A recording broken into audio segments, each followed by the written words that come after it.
الرحمن الرحیم۔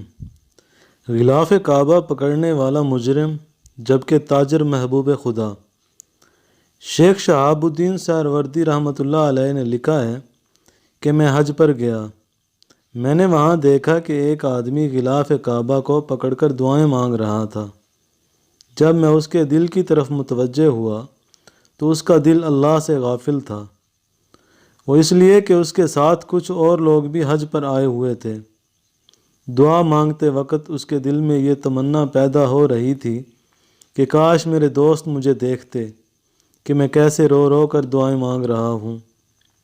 وہ آدمی یہ عمل اللہ کے لیے نہیں کر رہا تھا بلکہ دکھاوے کے طور پر کر رہا تھا۔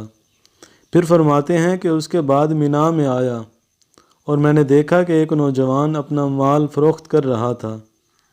اس کے ارد گرد اتنا ہجوم تھا کہ وہ لوگوں کے جھرمٹ میں گھرا ہوا تھا۔ فرماتے ہیں کہ جب میں اس کے دل کی طرف متوجہ ہوا تو میں نے اس کے دل کو ایک لمحہ کے لیے بھی اللہ تعالیٰ سے غافل نہیں پایا۔ یہی مقصود زندگی ہے کہ ہم اپنے کاروبار میں ہوں یا جہاں کہیں بھی ہوں، ہمارا دل ہر وقت اللہ رب العزت کی یاد میں لگا ہوا ہو، یعنی دست با کار دل با یار۔